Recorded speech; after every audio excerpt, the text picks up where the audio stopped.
अच्छा, हम इसके बाद जो है ना फिर वो सिस्टम को खोल देते हैं। तो ये जो बेयरिंग की फ्रीक्वेंसीज क्या वो मालूम करने का एक और तरीका ये होता है कि स्पेक्ट्रम आ गया आपके पास सॉफ्टवेयर के अंदर। बेयरिंग की जो फ्रीक्वेंसीज हैं ये चारों, इनके बेयरिंग नंबर अगर आप इसमें नोट करें तो आप उसको बता दें कि ये बेयरिंग नंबर है, तो वो आपको उसकी भी हाईलाइट कर देगा कि भाई इस बेयरिंग नंबर की अगर तो फॉल्ट होगा ये चारों वाला तो ये इस जगह पे आएगा। अगर उसी जगह पे पीक हाई है तो उससे पता चल जाएगा कि ये वाला मसला है इस बेयरिंग के अंदर। अगर तो आपको शक हो जाए ना कि यार ये इसमें है, अब कौन सा मसला है, तो कौन से मसले को याद रखने के लिए आपको बेयरिंग का नंबर पता हो तो आप मालूम कर सकते हैं। ठीक है, वो हम देखेंगे फिर, अगर कोशिश करेंगे कि वो बेयरिंग के फिर मेजरमेंट क्राइटेरिया। अब ये 3 यूनिट से मेजरमेंट कर रहे होते हैं, बात हो रही होती है डिस्प्लेसमेंट, वेलोसिटी, एक्सेलरेशन। तो हम जनरली किस में नोट कर रहे होते हैं, सारे हमारे स्पेक्ट्रम है, ग्राफ है, या बात हो रही होती है कितनी वैल्यू है, वो कौन सी होती है, वेलोसिटी कौन सी होती है, तुम्हें लोग मतलब जैसे वो बात होती है ना कितना नॉर्मल बैलेंस, मतलब बैलेंसिंग भी करने जाते हैं या ना कुछ आ रहे हैं तो नॉर्म मतलब तो हम जो है वो जो लिमिट्स वैल्यूज वगैरह सारी बात कर रहे होते हैं वो सब होती हैं वेलोसिटी की वैल्यूज। हम जनरल मशीन में वेलोसिटी ही नोट करते हैं। ये देखो यहाँ लिखा है general criteria for vibration data collection of typical machinery. Generally हम मशीनरी के अंदर वेलोसिटी में मेजरमेंट कर रहे होते हैं, मतलब वेलोसिटी का ग्राफ शो कर रहे होते हैं। ठीक है, तो जो वैल्यूज की बात हो रही है वो सब वेलोसिटी की होती हैं, मगर ये दोनों यूनिट भी बड़े इंपॉर्टेंट हैं, जो डिस्प्लेसमेंट और एक्सीलरेशन का यूनिट है। अभी पहले कहीं पढ़ के आए हैं कहीं पर? जी तुम्हें यह पता होना चाहिए रेट ऑफ डिस्प्लेसमेंट और एक्सीलरेशन, तुम्हें है अंदाजा कुछ? रेट ऑफ कार भाई अरे यार हाँ आज भाई तो डिस्प्लेसमेंट, वेलोसिटी, एक्सीलरेशन ये तीनों यूनिट तो पता हो तो थोड़ा सा इनके यूनिट्स तो कर लेते हैं। डिस्प्लेसमेंट, वेलोसिटी, एक्सीलरेशन होता क्या है? अच्छा, वेलोसिटी में हम मेजर कर रहे होते हैं, हम वेलोसिटी में एक और चीज भी मेजर कर रहे होते हैं जनरली अपनी स्पीड, बाइक की स्पीड है ना, तो ये आपकी ये वेलोसिटी में मेजर हो रही है, वेलोसिटी है। डिस्प्लेसमेंट क्या होता है? Shortest distance between two points. Displacement basically एक पॉइंट से दूसरे पॉइंट तक जाने की बात होती है और इसके दरमियान कितना डिस्टेंस लगा। वाइब्रेशन भी क्या है? एक पॉइंट से दूसरे पॉइंट तक की मोशन है ना, फिर वापस जा रहा है, फिर वापस आ रहा है, उस पॉइंट की फिर जा रहा है। डिस्प्लेसमेंट क्या है? बेसिकली एक पॉइंट से आप दूसरे पॉइंट तक पहुंचे, कितना डिस्टेंस आपने तय किया, ये डिस्प्लेसमेंट है। ठीक है, तो वो क्या होगा, डिस्टेंस होगा, वो डिस्टेंस हम मीटर मिलीमीटर में करते हैं, तो हम सारी बातें मिलीमीटर पर सेकंड में कर रहे होते हैं, मिलीमीटर की बात करते हैं कि इतना मिलीमीटर ये इसने यहाँ से यहाँ ट्रांसफर हुआ, तो वो डिस्प्लेसमेंट है। इसमें टाइम की कोई बात ही नहीं। Rate of change of displacement. अब डिस्प्लेसमेंट को खाली डिस्प्लेसमेंट जरा एक अलग तरह का यूनिट हो गया, हमें टाइम के साथ रिलेट करना है। तो वेलोसिटी क्या है, ये इस जगह से इस जगह में कितनी देर में ट्रांसफर हो गया, उसको rate of change of displacement होता है वेलोसिटी का। ये इसने कितनी देर में इसने ये ट्रांसफर हुआ एक पॉइंट से दूसरे पॉइंट पे, मिलीमीटर पर सेकंड, वो वेलोसिटी है। तो हम जितनी गाड़ियों की स्पीड है वो है, उस पर सब जो बात करते हैं ना कि ये इस पॉइंट से इस पॉइंट तक कितनी देर में चला जाएगा, कितना देर में, वो वेलोसिटी। जो चीज अगर इतनी से यहाँ से वहां तक पहुंच रही है मगर बहुत देर में आ रही है, ठीक है, मसला नहीं है ना इतना ज्यादा उसमें, मतलब देर में आ रही है, आएगी चली जाएगी। अब एक चीज है वो बार बार आ रही है, बार बार जा रही है, जितनी तेजी से जा रही है, जितना मिलीमीटर पर सेकंड उसका ज्यादा होगा, मींस उतनी तेज है वो चीज। एक्सेलरेशन, अब एक्सेलरेशन क्या होगा कि ये change, rate of change of velocity, ये डिस्प्लेसमेंट जो है वो वेलोसिटी को वेलोसिटी से डिस्प्लेसमेंट बना कि कितनी टाइम में, एक्सेलरेशन उस मिलीमीटर पर सेकंड स्क्वायर है। अब चीज इतनी फास्ट मोशन कर रही है कि आप उसको उस यूनिट में भी मिलीमीटर पर सेकंड में भी नहीं पकड़ पा रहे, वो ऐसे भाग रही है, इतनी तेजी से आगे पीछे निकली है, अपनी जगह से इतनी तेजी से जा रही है कि उसके टाइम का उसका लाइट की वो है वो बहुत, हाँ लाइट की स्पीड। अब बेयरिंग भी, बेयरिंग पे आता है, जो जितनी छोटी चीज होगी उतनी तेजी से अपनी चीज शिफ्ट कर जाएगी अपनी जगह, जितनी बड़ी चीज होगी उतना उसको एक पॉइंट से दूसरे पॉइंट में आने में टाइम लगेगा, यहाँ से यहाँ तक पहुँचना है, बड़ी चीज है वो स्लो स्लो आएगा उसको, और छोटी चीज है उसको साइकिल पूरे करने में इतने से उसमें एरिया में घूमना है, उसने उसने इतने बड़े एरिया में घूमना है। जितनी छोटी चीज होगी उतना हमें उसको एक्सीलरेशन के यूनिट में ग्रिप करना पड़ता है। अब सिस्टम और मोटर वगैरह में मसला क्या है कि उसमें छोटी भी चीजें हैं बड़ी भी चीजें हैं। एक्चुअली जितनी बड़ी चीजें होती हैं यहाँ पे लिखा हुआ भी है use to analyze low RPM machine. जितनी बड़ी लो छोटी मशीनरी होगी, बड़ी मशीनरी होगी और लो जनरली बड़ी मशीन छोटा कम आरपीएम होता है। जो जितनी बड़ी मशीनरी होगी कम आरपीएम होगी उसके लिए सबसे बेहतर यूनिट है डिस्प्लेसमेंट का, और जनरल मशीनरी वेलोसिटी, और जितनी फास्ट मशीनरी है उसके लिए एक्सीलरेशन।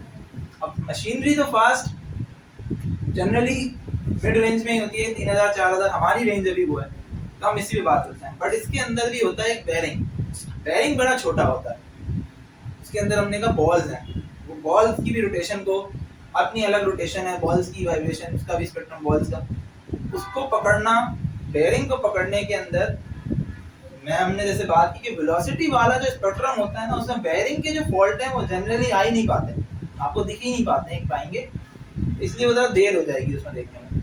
जैसे मैं आज कह रहा था कि हम इसको एक्सीलरेशन वाले में जी वाले ग्राफ में देखते हैं, तो बेसिकली एक्सीलरेशन की ग्राफ में देखते हैं। बेरिंग का फॉल्ट अगर आपको पकड़ना है तो उसके लिए एक्सीलरेशन का ग्राफ देखना पड़ता है, और उसके लिए हम जी ग्रेविटेशनल एनवेलप, ग्रेविटेशनल एक्सीलरेशन जी का ग्राफ देखते हैं, एक्सीलरेशन का ग्राफ देखते हैं, उससे पता चल जाता है कि बेरिंग का फॉल्ट है। तो बेरिंग का फॉल्ट क्योंकि इतनी तेजी से वो बेरिंग छोटा होने की वजह से अपनी पोजीशन शिफ्ट हो रही होती है कि उसको वेलोसिटी में आता ही नहीं है, वेलोसिटी वाले स्पेक्ट्रम में वो नहीं दिखता, तो उसको एक्सीलरेशन में देख लेते हैं, तो ये होता है। तो बात अब ये पॉइंट ये अगर किसी चीज का हम इसलिए कहते हैं अगर वेलोसिटी आरएमएस का प्रॉब्लम, वेलोसिटी आरएमएस ज्यादा है और चीज नॉर्मल है, तो इसका मकसद है फॉल्ट जो है वो किसी बड़े मैकेनिकल फॉल्ट्स का है, बैलेंसिंग का है, मिसअलाइनमेंट का है, बेरिंग के रोटेटिंग लूजनेस का है, ठीक है।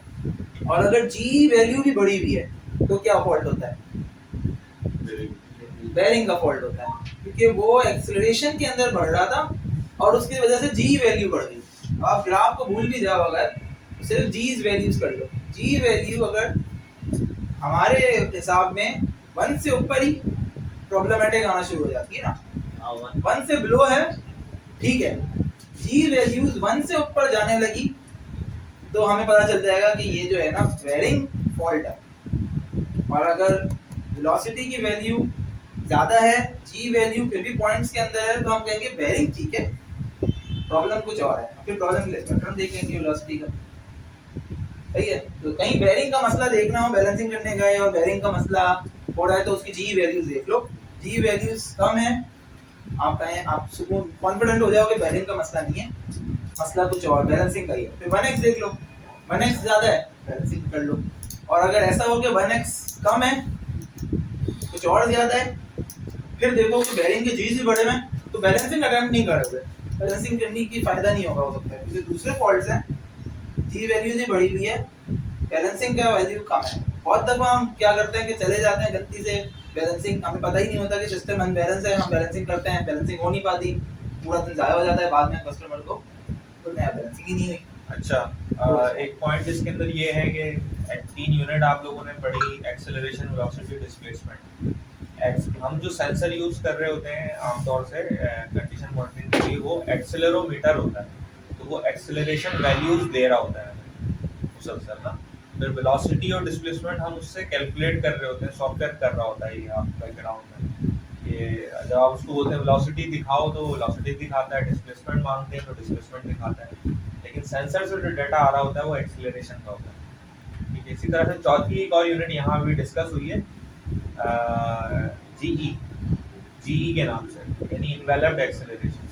ठीक है, तो वो भी सॉफ्टवेयर ही कैलकुलेट करता है, बेस डाटा कौन सा होता है, एक्सेलरेशन का होता है, क्योंकि आमतौर से हम एक्सेलरोमीटर यूज कर रहे हैं। वेलोसिटी के भी सेंसर्स आते हैं और डिस्प्लेसमेंट्स के भी सेंसर्स आते हैं अलग से, लेकिन वो स्पेशल पर्पस के लिए होते हैं। आमतौर से जो हम पोर्टेबल एनालाइजर्स यूज कर रहे हैं एक्सेलरोमीटर होता है।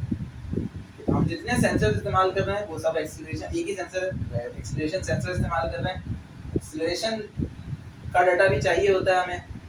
एक्सेलरेशन से पीछे जाया जा सकता है, वेलोसिटी का डाटा भी आ जाएगा उससे, क्योंकि वो उसी से बना है हाँ, ना। एक स्टेप पीछे जाते हैं तो वेलोसिटी आती है, दो स्टेप पीछे ले गए जाएं तो डिस्प्लेसमेंट का डाटा बन जाएगा। तो इसलिए एक्सेलरेशन का डाटा होता है, उसमें सब कुछ होता है, उसमें वेलोसिटी का डाटा भी है, उसमें डिस्प्लेसमेंट का डाटा भी है, उसमें एक्सेलरेशन का डाटा तो है ही, और उसको फिर हमने एक और फॉर्म कर दिया था, वो ग्रेविटेशनल एनवेलप हो गया। हाँ, जो चौथी चीज डिस्कस हुई है एनवेलपिंग, एनवेलप एक्सेलरेशन। एनवेलपिंग जो है ना, ये डिटेक्ट करने के लिए, ये वाइब्रेशन नहीं है, ये समझ लो कि पल्स, इम्पल्सेस कह लो, जो प्रोड्यूस होते हैं बेरिंग के अंदर फॉल्ट आने की वजह से, तभी वो बेहतर तरीके से बेरिंग के फॉल्ट को पकड़ पाता है। इसको हम एक और तरह से करते थे कि एनवेलप करना का मकसद ये होता है कि आप नीचे वाले को भूल जाओ, इग्नोर करो, और एक एनवेलप जैसा कि किसी एक को किसी बंद कर दिया किसी के अंदर, तो आप सिर्फ उसको आगे वाले में हायर फ्रीक्वेंसी एनवेलप में बनाकर भी दिखा दें एनवेलप किसको कहते हैं।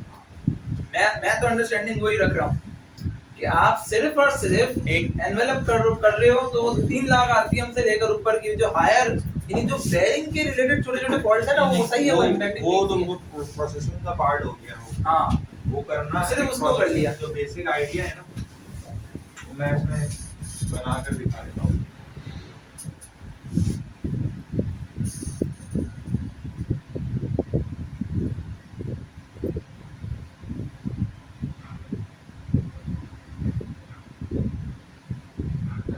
आमतौर से वाइब्रेशन का जो सिग्नल होगा वो ऐसा नहीं होता। ये हमने सपोज कर लो कि जो सेंसर का सिग्नल था उसको, उस पे हमने एक फिल्टर लगाया है, फिर हमारे पास ना वाइब्रेशन इस तरह ही बनी। हम पता लगाना चाह रहे हैं कि यार यहाँ पर हुआ क्या है, यहाँ पर हुआ क्या है ऐसा कि ये वाइब्रेशन बढ़ी है फिर कम हो गई है, फिर यहाँ भी वही चीज हुई है जो यहाँ हुई है, फिर यहाँ पर भी वही चीज हुई है जो यहाँ हुई है, और यहाँ हुई है, यहाँ पर भी वही चीज, यहाँ कोई इवेंट हुआ है इस लोकेशन पर, इस लोकेशन पर, इस लोकेशन पर, इस लोकेशन, ये पता लगाना चाह रहे हैं। लेकिन हमें प्रॉब्लम क्या क्रिएट कर रहा है, ये वाला पल्स आ रहा है ना, ये वाइब्रेशन है, ये वाली ये पीक आ रही है, ये भी आ रही है, फिर तो हम इसको क्या करते हैं कि एनवेलप में बंद कर देते हैं। इस तरह से एक एनवेलप लगा दिया इसके ऊपर, यानी कि ये अब ये भी दो अलग अलग पीक्स नहीं रहेगी, एक हो गई, एक एनवेलप के अंदर बंद कर दिया। इस तरह से इन 2-3 पीक्स को भी हमने क्या किया कि एनवेलप के अंदर बंद कर दिया, इसको भी एनवेलप के अंदर बंद कर दिया, इसको भी एनवेलप के अंदर बंद कर दिया। फिर हमने ना इस सिग्नल को ही, मेन जो सिग्नल था इसको हटा लिया,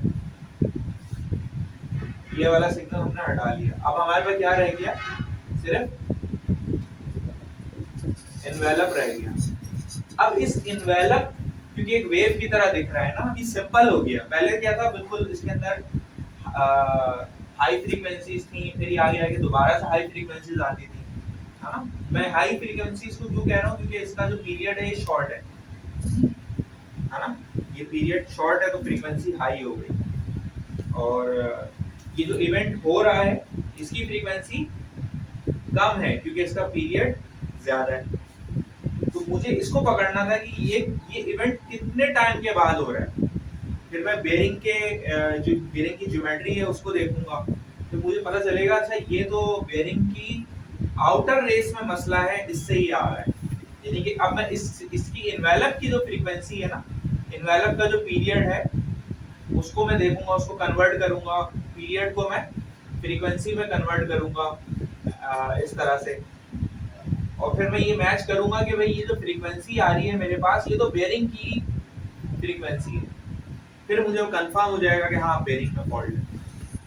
तो इस टेक्निक को कहते हैं एनवेलपिंग, एनवेलप करना। ये बिल्कुल एक अलग ही टेक्निक है जो हम बेरिंग के लिए स्पेशली अप्लाई कर रहे होते हैं। अब इसका आसान सॉल्यूशन में इतनी ये जनरल अंडरस्टैंडिंग्स है आसान इसकी, फिर सबसे समअप जो निकलेगा वो उसकी जी की वैल्यू होगी। ये सारी कुछ ना कुछ वैल्यूज हैं, सबको सम करके एक टोटल वैल्यू बन जाती है, तो वो रोज वही हमारी वेलोसिटी आरएमएस या जी की वैल्यूज बनती हैं। हम उस वैल्यू को देख के बात कर रहे हो, अगर करना चाहें भाई अगर तो ये इवेंट बहुत ज्यादा टाइम हो रहा है तो वो जी वैल्यू बढ़ जाएगी टोटल, तो 1 से ज्यादा है, 2 से ज्यादा, 3 से ज्यादा, या जनरली वो पॉइंट्स में होती है।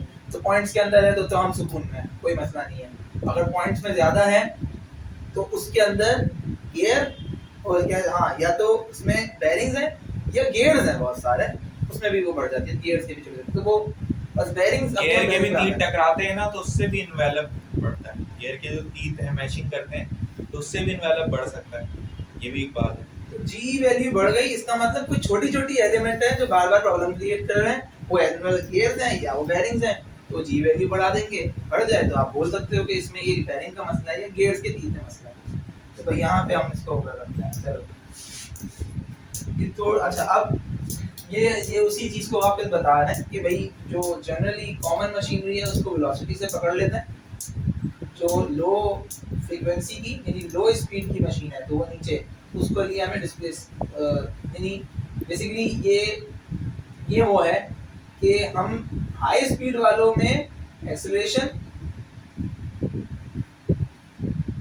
लो में डिस्प्लेसमेंट अच्छा रिजल्ट देता है, हाई में एक्सेलरेशन अच्छा रिजल्ट देता है, और जो कॉमन स्पीड होती है ना वेलोसिटी अच्छा रिजल्ट देता है। हम वेलोसिटी को ही मेजर अपनी करते हैं कि जनरल मशीनें वेलोसिटी पे होती है। इंट्रोड्यूसिंग फेज, तो फेज एंगल्स क्या होता है, फेज एंगल भी बहुत दफा बैलेंसिंग जाए तो फेज एंगल का मामला बात होती है, फेज एंगल क्या है या फेज एंगल की इसमें है, और जो है वो फेज एनालिसिस, क्लाइंट बहुत दफा फेज एनालिसिस कह रहे होते हैं, फेज क्या है। तो अब फेज बेसिकली फेज जो है ना वो समझे एक सर्टेन दो पॉइंट्स के दरमियान उसकी डिग्री, इसका एंगुलर रिलेशनशिप है कि अगर कोई दो पॉइंट्स हैं, अब इसमें एक एग्जांपल के तौर पे ये समझते हैं कि ये एक शाफ्ट है, सही है, इस शाफ्ट की एक रोटेशन है जैसे यूं बिल्कुल स्मूथ रोटेशन चल रही है, इसका ये वाला पॉइंट और ये वाला पॉइंट, जब ये वाला पॉइंट इधर सामने आया, ये वाला पॉइंट भी सामने आया, स्मूथ रिलेशन, स्मूथ, ये सर्किल बिल्कुल ऐसे चलेगा, स्मूथ सर्किल चलेगा, स्मूथ चल रहा है या ऐसे चल रहा है, इसके दो पॉइंट जो है ना, जैसे कैसे भी होगा वाइब्रेशन भी क्रिएट कर रहा है, मगर ये इसका ये वाला पॉइंट और ये वाला पॉइंट एक ही साथ सामने आता है, फिर एक साथ जो नीचे की तरफ आता है एक साथ चल रहा है, तो ये एक साथ ही बिल्कुल दोनों साथ सिग्नल चल रहा है पूरा।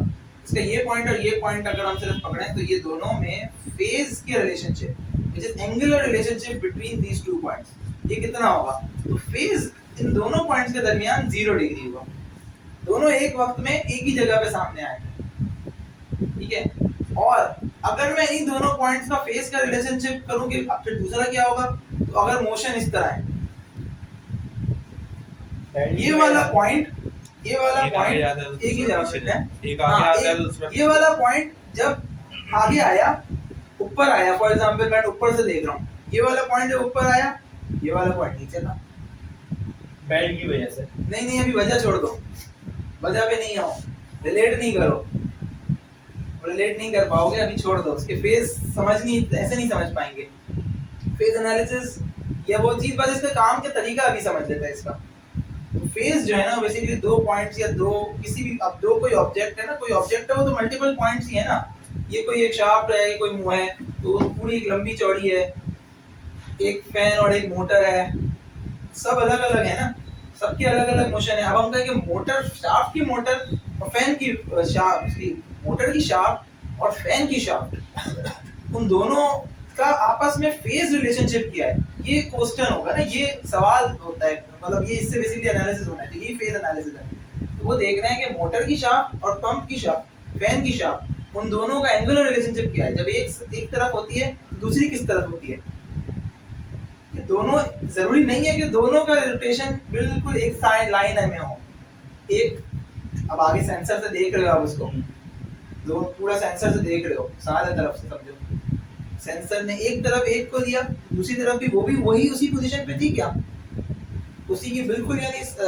अगर नहीं तो वो सब शार्प से उसके बस फेज रिलेशनशिप कि एक का अनबैलेंस, मतलब बहुत से डिफरेंट फॉल्ट्स में ये फेज रिलेशनशिप चेंज हो जाता है, फॉल्ट आएगा फेज का रिलेशनशिप चेंज हो जाएगा, यानी वो 0 नहीं होगा, एक पॉइंट इधर होगा तो दूसरे पॉइंट को जो दूसरी शाफ्ट है, उस शाफ्ट को कोई ना कोई रोक रहा होगा आगे जाने से, फोर्स ही रोक रही है, तो वो बेसिकली वो जाम होके चल रही है, इस वजह से चल रही है शाफ्ट, तो फेज रिलेशनशिप उसका 180 डिग्री हो जाएगा, ये किधर आ गया तो उस वक्त ये नीचे हो गया, ये 180 डिग्री का रिलेशनशिप बनता है। ठीक है, ये ऐसे बस ये समझे एक जब इतना है, डायरेक्ट शाफ्ट है तो कैसे उसकी रोटेशन फेस वो चेंज वो डायरेक्ट शाफ्ट है, मगर शाफ्ट को जो है ना बेसिकली एक बेरिंग यहाँ से पकड़ा हुआ है, एक बेरिंग यहाँ से पकड़ा हुआ है, ठीक है।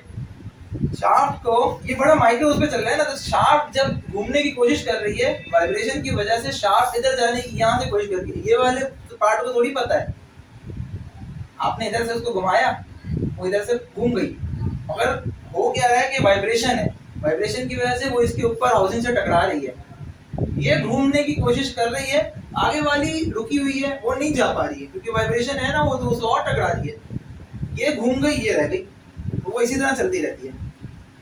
बेसिकली यही स्ट्रेस है, इसी वजह से हाउसिंग कट रही है, इसी वजह से बेरिंग खराब हो रहा है, यही प्रॉब्लम्स आ रहे हैं। तो वो पता चलता है अगर के सिस्टम अगर अनबैलेंस है तो फेज में मसला होगा, फेज 90 डिग्री हो जाता है, फेज 180 डिग्री हो जाता है। फेज एनालिसिस बेसिकली ये बताता है कि अगर दो पॉइंट्स, ये दो पॉइंट्स ना यहाँ से इससे ऐसे दिखा बताया, ये तरीका के दो पॉइंट्स, अगर एक सिस्टम, दो अलग अलग सिस्टम देख लें, अगर इसका ये पॉइंट अगर यहाँ है, इसका भी ये पॉइंट यहाँ है, ये दोनों एक दूसरे के साथ इन फेज है, दोनों का एक दूसरे, दोनों एक ही पॉइंट पे स्टार्ट हुए, एक ही पॉइंट पे खत्म हुआ सर्किल, ये इन फेज है। एक का ये मैंने इसको 1 मार्क किया हुआ था, ये 1 ही था, फैन का 1 पार्मा है, पर समझे अब ये वाला पॉइंट और ये पॉइंट एक साथ होना चाहिए था, बट एक्चुअल में नहीं हुआ। ये 1 जब ऊपर पहुंच रहा था, ये नीचे वहां पे अभी नीचे ही रुका हुआ था, वो अभी तक पहुंचा नहीं है वहां तक, वो नीचे, ये पॉइंट ऊपर पहुंच गया, तो ये एक दूसरे के अंदर इसमें two machine out of phase है। ये एक जब स्टार्टिंग पॉइंट में था, एक अपने बिल्कुल बॉटम पॉइंट पे था, ये आउट ऑफ फेज है। ये डिफरेंट, अब दो तरह के फेजेस होते हैं, रिलेटिव और एब्सोल्यूट फेज। रिलेटिव फेज और एब्सोल्यूट फेज का सिर्फ इतना कर लो, रिलेटिव फेज हम मालूम करते हैं जब हम टैको के थ्रू करते हैं, बैलेंसिंग टैको के थ्रू भी की जा सकती है। नहीं वो एब्सोल्यूट होता है, वो एब्सोल्यूट होता है, हाँ सही एब्सोल्यूट फेज टैको वाला है। Relative phase is with two sensors, दो सेंसर्स से भी की जा सकता है फेज एनालिसिस। अगर फेज बार-बार चेंज हो रहा है तो वो जैसे फेज अगर स्टेबल नहीं है ना, फेज बार-बार चेंज हो रहा है, तो अब सिस्टम में मल्टीपल फॉल्ट्स है ना, फेज अगर अनस्टेबल है, चेंज हो रहा है, हर दफा चेंज हो रहा है, तो इसका मतलब ये है कि बैलेंसिंग में फेज कम चेंज होता है, 90 डिग्री रहता है, फेज डिफरेंट चेंज हो रहा है, तो वो बैलेंसिंग अनबैलेंस से अलावा दूसरे प्रॉब्लम की तरफ ज्यादा स्ट्रक्चर को करता है, बेयरिंग की डिफरेंट फॉल्ट्स हैं उसको कर रहा होता है। इस पे ऐसा ही है, क्या कहें, फेज अनस्टेबल है।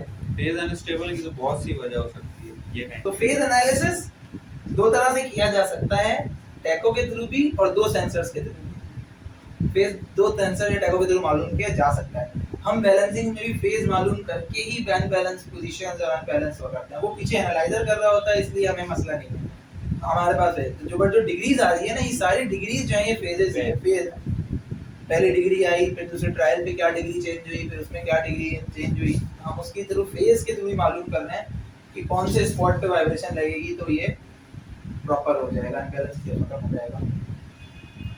अच्छा, नेचुरल फ्रीक्वेंसी का प्रॉब्लम भी बहुत दफा क्लाइंट बोलेगा या आपको मसला है, भाई नेचुरल फ्रीक्वेंसी चेक करके बताओ, ये नेचुरल फ्रीक्वेंसी से क्या मामला है।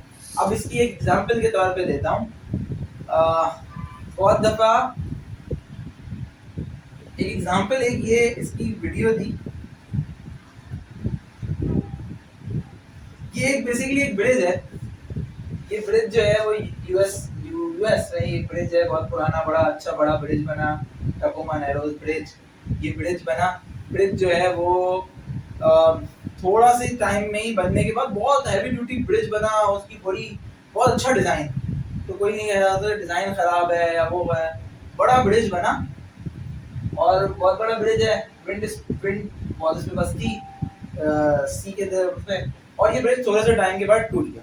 और ऐसे बनने के बाद वो जब ऑपरेट करने लगे तो ब्रिज ऐसे पूरा झूल रहा है, ब्रिज पूरा झूल रहा है, जबकि उसे ऐसा करना नहीं चाहिए था। या कोई भी चीज सिस्टम, बहुत दफा सिस्टम ऐसा बिहेव कर रहे होते हैं, बहुत से सिस्टम्स ही कि जिसमें आपको लग रहा होगा कि यार ये क्यों ऐसे बड़ा एबनॉर्मल सा बिहेवियर शो हो रहा है, फालतू में कोई एक पार्ट है वो फालतू में वाइब्रेट किया जा रहा है, हिल रहा है, कुछ नहीं किया आपने, वो हिलने जा रहा है, वो हिले जा रहा है, उसको हल्का सा कुछ किया उसे हिले जा रहा है, ये ब्रिज पे टूट गया। तो फिर ये होगा कि भाई क्यों टूट गया, क्या हो गया, तो विंड स्पीड के साथ कुछ मसले हैं। अच्छा, ये प्रैक्टिकल भी करते थे, फिजिक्स वगैरह की प्रैक्टिकल होता है जिसके अंदर आप एक वो ट्यूनिंग फॉर्क, एक फॉर्क होता है, उस फॉर्क को एक जगह मारते हो तो वो वाइब्रेट करना शुरू कर देता है। कौन सा, रेजोनेंस का प्रैक्टिकल होता था। नेचुरल फ्रीक्वेंसी की वो मामला आते हैं, रेजोनेंस का प्रैक्टिकल होता था।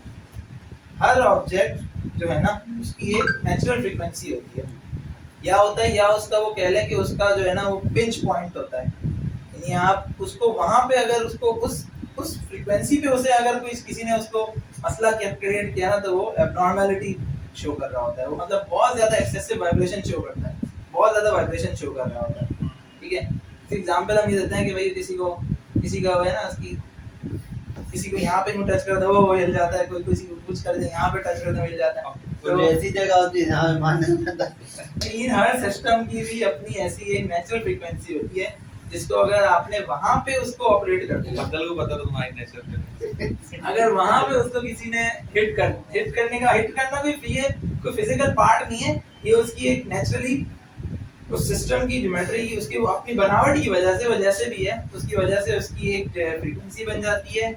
वो फ्रीक्वेंसी इस सेंस में उसके लिए क्रिटिकल होती है। बस अगर आपने उसे वहां ऑपरेट किया, यानी एक्सटर्नल फ्रीक्वेंसी यानी एक्सटर्नली भी स्पीड भी आपने उसको वही दी, तो वो क्या करेगा, वो उस पे बड़ा ही एबनॉर्मली बिहेव करता है। उसकी वाइब्रेशन अगर 2 होनी चाहिए वो 200 हो जाएगी। ठीक है, ये नेचुरल फ्रीक्वेंसी की वजह से होती है, हर सिस्टम की नेचुरल फ्रीक्वेंसी होती है।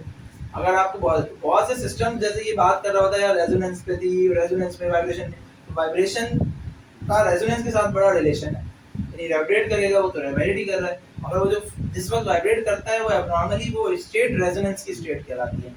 सिस्टम रेजोनेंस कर रहा होता है नेचुरल फ्रीक्वेंसी के ऊपर। Every single machine structure natural frequency is not a problem itself, ये कोई प्रॉब्लम नहीं है। तो हर किसी की तुम्हारी भी नेचुरल फ्रीक्वेंसी होगी, क्योंकि हम भी एक फिजिकली एक मास है, जो हर मास की अपनी एक नेचुरल फ्रीक्वेंसी होती है।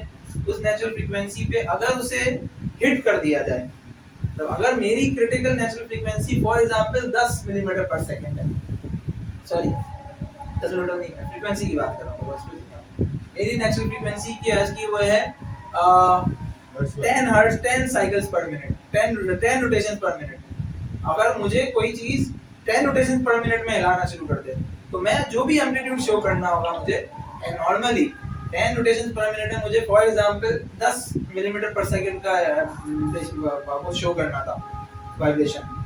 ठीक है, मैं करूंगा 100, मैं पागल हो जाऊंगा। वो इसी तरह स्ट्रक्चर्स कर रहे होते हैं कि उसको अगर किसी नेचुरल फ्रीक्वेंसी पे उसको चला दिया जाए तो वो रेजोनेट कर रहे होते हैं। रेजोनेट का मकसद ये होता है कि 100% उसकी वाइब्रेशन 100% तक इंक्रीज हो जाती है वाइब्रेशन, या इनफाइनाइट कहते हैं, पता नहीं किसी की कितनी होगी। किसी स्ट्रक्चर की बहुत ज्यादा हो जाएगी, उसी को टूट जाएगा, किसी की वो कम मतलब डिजाइन अच्छा होगा वो बच जाएगा। नेचुरल फ्रीक्वेंसी पे चीजों को चलाने always 50% of machine failures can be affected by resonance. सबसे ज्यादा फेलियर आते ही इसी वजह से, मगर ये समझ में नहीं आता, इतना क्रिटिकल है तो इसमें प्रॉब्लम्स आती हैं सिस्टम में। तो जनरली रेजोनेंस चेक करना है होता है कि आपके नेचुरल फ्रीक्वेंसी अपना पता करनी होती है। जितने बड़े सिस्टम्स होते हैं उनकी पता होती है, मैन्युफैक्चरर बता देते हैं, सिस्टम वालों को पता होती है। अगर आपने उसको उस स्पीड पे चलाया तो सिस्टम थोड़े टाइम में खराब हो जाता है। बहुत से हमारे इंडस्ट्रीज में चीज़ें इस तरह होती है कि वो रेजोनेंस पे चल रही होती है, पता ही नहीं होता, वाइब्रेट कर रही होती है, फिर आप उस पर जब भी सही होता है उसका असेसमेंट तो वो इसको बोल देते हैं कि भाई इसको इस स्पीड से हटा के थोड़े आगे स्पीड पे चलाते हैं। अब रेजोनेंस वाली स्पीड पे से आप जैसे अगर कोई किसी चीज़ की रेजोनेंस की है, आप 1400 आरपीएम है, किसी का नेचुरल फ्रीक्वेंसी 1000 आरपीएम, आपको वो चलानी है 1400 आरपीएम पे, तो वो 1400 आरपीएम पे बिल्कुल परफेक्ट नॉर्मल होगी। कम करोगे 1000 पे आएगी, खराब हो जाएगी। 1000 से और नीचे चले जाओगे 600 पे तो सही होगी।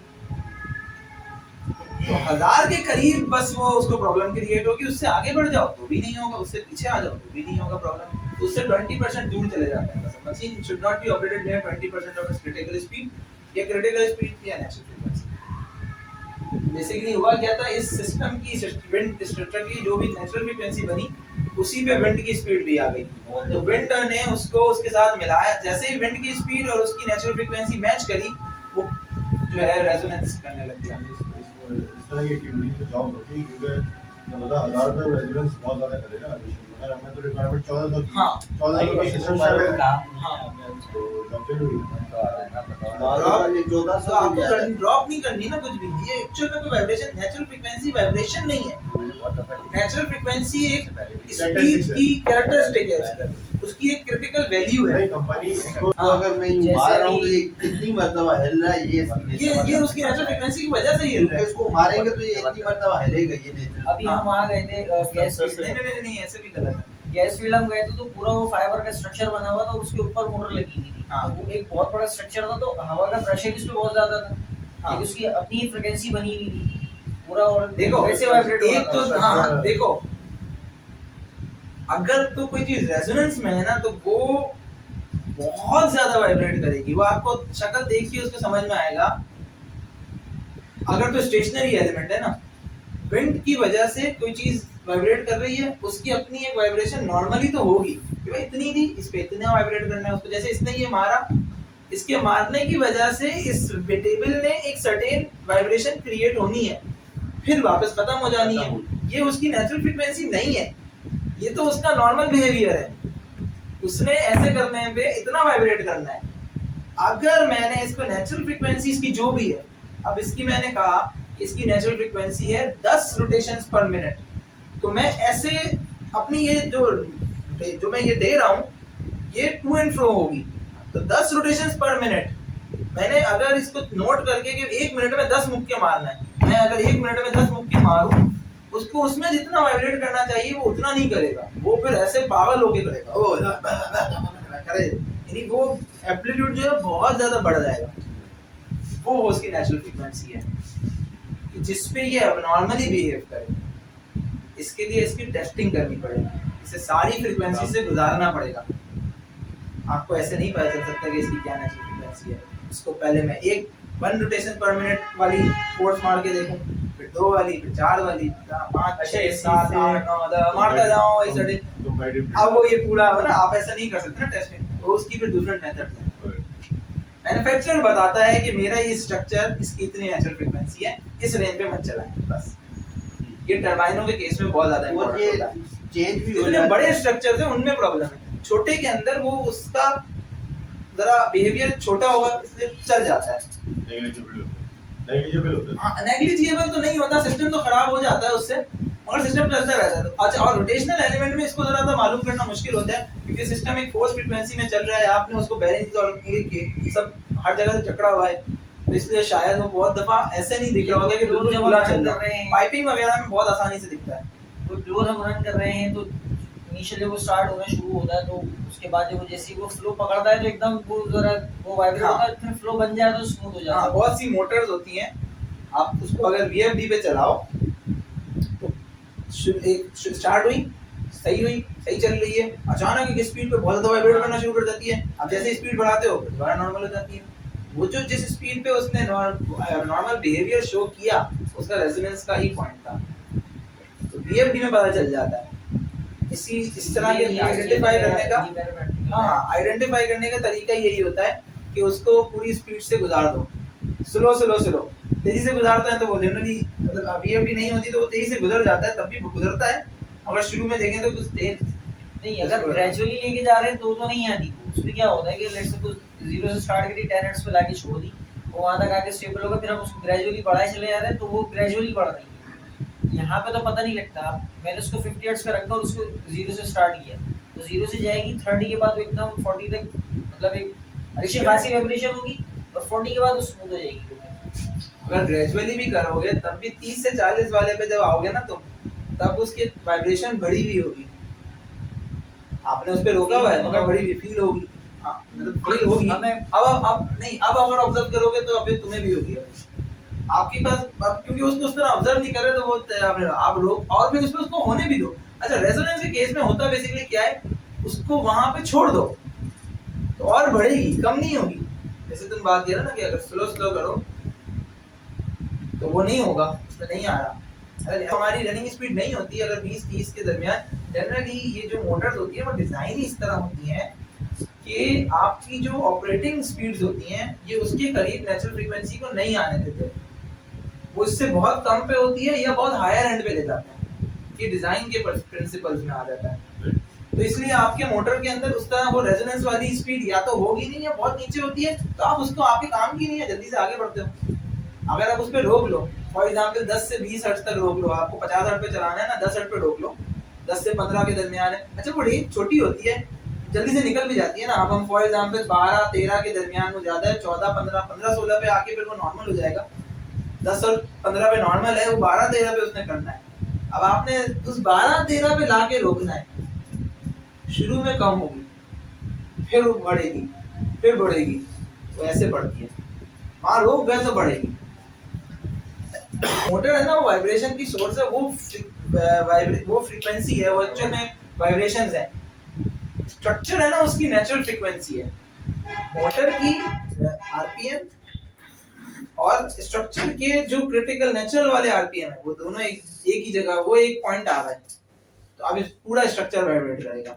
इसमें मोटर भी चलिए नेचुरल फ्रीक्वेंसी हो सकता है सिर्फ सिस्टम की हो, पूरा स्ट्रक्चर वाइब्रेट करना शुरू कर देगा, वो करते हैं, आगे बढ़ जाओ, सेट हो जाएगा। स्टिफनेस डैम्पिंग ये रेजोनेंस का ही पार्ट है कि इस रेजोनेंस को कंट्रोल करने का तरीका क्या होता है, तो आप मास को शिफ्ट करते हो या स्टिफनेस को शिफ्ट करते हो, डैम्पिंग को शिफ्ट करते हो। मास और स्टिफनेस को शिफ्ट करके होता है। मास और स्टिफनेस क्या है, बस सिर्फ सिंपली ऐसे समझा देता हूं। मास और स्टिफनेस का ये रिलेशन दिया गया, increasing mass moves the natural frequency to lower frequency, increasing stiffness moves the natural frequency to higher frequency, increasing damping does not move the natural frequency. तो अब हम सिर्फ ये बात हमें आना, असल में हम ये देख रहे हैं कि नेचुरल फ्रीक्वेंसी को शिफ्ट करने का तरीका क्या है। जैसे मैंने बात की कि डिजाइन में किया जाता है ये कि वो जो आपकी नेचुरल फ्रीक्वेंसी होती है ना, जो आपकी रोटेटिंग स्पीड होती है, उसके करीब नहीं आने देते। अगर आपको 1500 पे चलाना है तो नेचुरल फ्रीक्वेंसी उसकी 4000 पे या 10000 पे होनी चाहिए, आगे बढ़ा देता है। कुछ सिस्टम्स में नीचे भी होती है, वो आपके कंट्रोल में नहीं होती, तो फिर वो नीचे हो जाती है। नीचे से ऊपर बहुत ज्यादा गैप नहीं डालते कि आप इतना दे दो, रोटेटिंग स्पीड होती है उसके करीब नहीं आने देते। अगर आपको 1500 पे चलाना है तो नेचुरल फ्रीक्वेंसी उसकी 4000 पे या 10000 पे होनी चाहिए, आगे बढ़ा देता है। कुछ सिस्टम्स में नीचे भी होती है, वो आपके कंट्रोल में नहीं होती, तो फिर वो नीचे हो जाती है। नीचे से ऊपर बहुत ज्यादा गैप नहीं डालते कि आप इतना दे दो, यहाँ से इतना घुमा दो उसको। अच्छा तो नेचुरल फ्रीक्वेंसी शिफ्ट करने का तरीका क्या होता है, मास अगर बढ़ा दे तो नेचुरल फ्रीक्वेंसी को लोअर फ्रीक्वेंसी पे ले आता है। अगर किसी सिस्टम को मास बढ़ा दिया जाए, उसको और हैवी कर दिया जाए, तो उसकी नेचुरल फ्रीक्वेंसी नीचे आने लगती है। यानी 1500 पे आपको मोटर मतलब एक्चुअली उसकी नेचुरल फ्रीक्वेंसी 1000 थी, नीचे आ जाएगी 700-800 पे, मास बढ़ाता जाऊं और बढ़ाता जाऊं, नीचे आ जाएगी, थोड़ा थोड़ा शिफ्ट होती है। और अगर मैं स्टिफनेस बढ़ा दूं, अब स्टिफनेस क्या होती है, स्टिफनेस का मतलब उसको पकड़, उसको जैसे आपने होल्ड किया हुआ है, उसकी होल्ड डाउन बोल्ट्स की स्ट्रेंथ को बढ़ा दूं, उसकी पकड़ को और मजबूत करता जाऊं, तो उसकी नेचुरल फ्रीक्वेंसी हायर एंड पे शिफ्ट हो जाती है। यही फेरोज में हुआ था। फिर हमने काफी टाइम से बैलेंसिंग में नहीं हो रहा, तो उनको हमने बोला कंक्रीट वगैरह उसके स्टेक में जो नीचे वाला एक्शन उन्होंने जब बंद किया तो उसके बाद वो सही हुआ। हाँ, अब वो एक तो है लूजनेस की वजह से, मगर वो बहुत ज्यादा है तो वो रेजोनेंस की वजह से। तो वो स्ट्रक्चर की स्टिफनेस बढ़ा दी जाए तो वो उसकी नेचुरल फ्रीक्वेंसी ही नहीं शिफ्ट हो जाएगी हायर एंड की तरफ, तो आपकी स्पीड रनिंग स्पीड से आगे चली जाएगी। एक वाइब्रेशन का तरीका ये भी होता है कि शाफ्ट बेस से अंदर से ली जाए, यानी बिल्कुल शाफ्ट की मूवमेंट आइडेंटिफाई की जाए, ठीक है। और एक तरीका होता है कि आपने बाहर केसिंग में लगा दी और हाउसिंग की वाइब्रेशन ले रहे हैं, हम हाउसिंग वाइब्रेशन ले रहे होते हैं, ठीक है। बेयरिंग्स में हाउसिंग वाइब्रेशन ली जाती है, जो जनरल बेयरिंग्स होते हैं, ओ सॉरी, जो हमारे जनरली रोटेटिंग एलिमेंट बेयरिंग होता है, उसमें हम हाउसिंग वाइब्रेशन लेते हैं, केसिंग वाइब्रेशन लेते हैं। फर्क तो आएगा ना, कवर नहीं फर्क आएगा, यानी आप कह सकते हैं ना ये ज्यादा एक्यूरेट होगी, हाउस शाफ्ट के बिल्कुल मुंह पे से ले रहे हैं, और एक आपने बेयरिंग है, वो बेयरिंग हाउसिंग से चल रहा है और आपने हाउसिंग के ऊपर से ली है, तो आपके पास कुछ ना कुछ शायद में लॉस हो गया, कुछ चीजें डाटा, बट इसके अलावा और वो नहीं है, लॉस नहीं हो। अच्छा, अब इसमें क्या, बेयरिंग जो है वो बिल्कुल मिल के चल रहा है हाउसिंग केसिंग से, तो इसलिए वो वाइब्रेशन ट्रांसफर होगी, मतलब ऊपर फैन की वाइब्रेशन आएगी, बेयरिंग शाफ्ट के बेयरिंग के ऊपर बेयरिंग वाइब्रेशन देगा, शाफ्ट के ऊपर हाउसिंग के ऊपर, हम वो हाउसिंग पे से नोट कर रहे हैं, तो मसला नहीं है। यहाँ हम शाफ्ट पे इसलिए लेते हैं, ये है जर्नल बेरिंग्स। जर्नल बेरिंग्स क्या होते हैं, जिसमें कोई बॉल्स नहीं होती, ये एक सिर्फ इसके अंदर एक शाफ्ट है, उस शाफ्ट के साथ ऑयल चल रहा है। तो बहुत सी जो बड़े सिस्टम होते हैं उनके जर्नल बेरिंग्स होते हैं। कहीं भी अगर जर्नल बेरिंग हो तो आप एक्सेलरेशन से डेटा से जो सेंसर से वैल्यूज लेंगे वो काम की नहीं है, क्योंकि बीच में ऑयल होता है। अब वहां मसला आएगा कि अब आप इसकी अगर बाहर में केसिंग पे लगा दो और अंदर ऑयल वाला बेरिंग है, तो ऑयल ने तो बेरिंग को वाइब्रेशन को ट्रांसफर ही नहीं होने देना, तो आएगी नहीं। जहां ऑयल बेरिंग हो, ऑयल बेरिंग होते हैं जर्नल बेरिंग्स। ये बहुत बड़े सिस्टम्स जहां होते हैं उनमें होता है, जैसे टरबाइन इलेक्ट्रिक में चले। हाँ, वहाँ टरबाइनों में, के इलेक्ट्रिक में, टरबाइनों में, फैंस वगैरह में तो रोटेटिंग एलिमेंट बेरिंग्स ही होते हैं। वैसे तो वाइब्रेशन टरबाइनों में नहीं वाइब्रेशन तो होंगी नहीं, बेरिंग की वेरिएंट टेयर्स होता ही नहीं। नहीं बेरिंग जर्नल बेरिंग। अब आपको बेरिंग के वेयर टेयर, असल तो आपको फॉल्ट पकड़ना है ना इंटरनली। बेरिंग फॉल्ट नहीं होता। बेरिंग का फॉल्ट भी वो जर्नल बेरिंग का फॉल्ट होगा ना। वो जर्नल जो है वो कहीं सही नहीं चल रहा, ऑयल जो फिल्म है वो सही नहीं है। ये सब आइडेंटिफाई कर सकते हो, करेंगे। उसकी अपने फॉल्ट्स हैं, उसकी अपनी पूरी दुनिया है। मतलब एक, हम अभी जर्नल को नहीं डिस्कस कर रहे, हम सिर्फ इतना बता रहे हैं यहाँ पे। और ये